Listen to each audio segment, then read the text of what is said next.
always great to have Joe Pisapia with us, and you will catch Joe. You catch Joe Sunday mornings on Fantasy Sports Today as it is. You'll also catch Joe every Sunday morning throughout the football season on Fantasy Sports Today, getting you ready for that day. Joe, good to see you as always, my man. And look, I think that we finally hit the time, right? Like, I'm a guy that, I know you've probably done 15 drafts already, 20 drafts, 25 drafts, whatever it is. You guys are all nuts. I'm the type, though, that's still in the, I've got my 2 or 3 that I do, and I will refuse. If you want me in a league and you want me drafting before the last preseason game, I'm out. I'm not going to be in your league. There's just no chance that I'll be there. I need to wait, Joe, until the table is set and everybody's ready to go, and I know who's where and who's doing what. Like Labor Day weekends when I want mine. That's when I don't care. I'll carve out the time. I'll get away from the family. But since I'll tell you this: the only thing, yes. Craig Mish is worse than you. Craig Mish likes to draft after the season's over. That's how late Craig Mish likes to draft. He likes to say, when is it? When is week 18? All right, we'll draft then. That's what we're going to draft. But I plead the fifth to how many drafts I've already done and how many leagues I'm in. I refuse to incriminate myself on those grounds. So let's just say that I've got, 1, 2, 3, 4, 5, 6 or 7 left here before we get to the opener. So what's interesting, though, Carver, when you do the early drafts, there are some values there, and especially in those best ball leagues, right? Because if you do your homework and you kind of understand what situations are going to be, they actually can really, put you ahead of some other people in situations such as best ball. It's now when, everybody else, the casuals, are starting to catch up, where leagues get a little more difficult in terms of the drafts, and the ADP starts to catch up, and there seems to be maybe a little less value on the board. But again, drafting later is right. Listen to Carver. He's a very smart, handsome man. He knows what he's talking about. The later you draft, the better chance you have at least to go in where you're going to have a healthy team at least for week 1.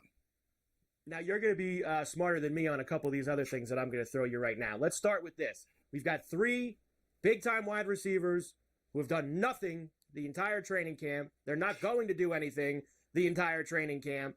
And as far as I'm concerned, all 3 of them, one way or the other, are going to roll out their week 1, and they're going to play in their games. Now, Aiyuk, is it going to be for San Francisco or somebody else? I don't know. But I'm pretty confident, Joe, that all 3 of these guys are going to play once the money is actually on the table for week 1. So how concerned are you with CeeDee Lamb, Jamar Chase, Brandon Aiyuk? Is it affecting you when you're drafting right now? Is it affecting anybody when they're drafting right now? One of them is. It's not CeeDee Lamb, and it's not Jamar Chase. For the reason is simply those guys are just way too necessary to their team's success and their first-round picks. So either you're taking them or you're not. You're either jumping in the pool. You're not wrong, is the longer sometimes it takes for these guys to be there. The good thing is about the holding in, like Chase is holding in. So at least he's around, getting some workouts in, some stuff like that. But on the field, different story. I don't worry as much about the wide receivers as I do, let's say, the running backs. When the running backs tend to hold out, they tend to have a lot more of those soft tissue injuries where they're not getting their reps in because it's a different position. It demands a little bit more of them in terms of some of those reps and the way they take them. Aiyuk is the guy that I am concerned with because his ADP is kind of wedged into a bunch of wide receivers that I think you can make an argument for those guys over Aiyuk in the first place. Jaylen Waddle, Michael Pittman Jr., Nico Collins, maybe even Cooper Kupp, right, if you're really feeling lucky about rolling the dice with Kupp. But if you're looking at those kind of wide receivers in that same range, why would you take Aiyuk, who hasn't been around there, if you are worried about that? So it's kind of like you got to either jump in the pool with 2 feet there and realize, A, there's some risk here with Lamb, but he is the offense. Same thing with Jamar Chase. He is the go-to guy, whereas Aiyuk isn't. It's Christian McCaffrey, it's Deebo Samuel, it's George Kittle. Oh, yeah, and it's also Aiyuk too. So for the ADP, I think Aiyuk is the one that I would fade easier by far, and you could certainly make the argument the guys around him are as good, if not better, potential investments. Joe, I know a lot of people make a big deal about where they're picking in the first round. Who am I going to get in the first round, second round? And listen, it's important, obviously. You want to have the best player that you could possibly get. But where are these leagues usually won, Joe? You know it. Between 6 and 9, 6 and 10. That's where the money is made in fantasy football. Give me one or a couple running backs and wide receivers that you are targeting and you're seeing guys you think could win your league in that area. You're 100% correct again. See, look at you. You're just betting 1,000 today, Carver. I would say this. Right. You're looking at guys who jump a tier, right? Guys you can draft as wide receiver 2s that plays like 1s, 3s that play like 2s. That's how you get ahead in your fantasy league, and that's how you win. Some guys of that ilk, Terry McLaurin being drafted somewhere around wide receiver 34 right now. Meanwhile, the guy's had 4 straight years of 1,000 yards receiving with the worst bum quarterback play you could possibly imagine throughout his career. Now he's getting Jayden Daniels, who's a terrific talent. So right off the bat, there's a guy, if you're starting your team with a Breece Hall or Bijan Robinson in the first round, you're trying to make up ground at wide receiver, that's one way to go. Another guy at wide receiver 40, Christian Watson. He's the best talent on that roster at the position. There's no doubt about that. I will fight anybody who says differently, and all the metrics prove it out.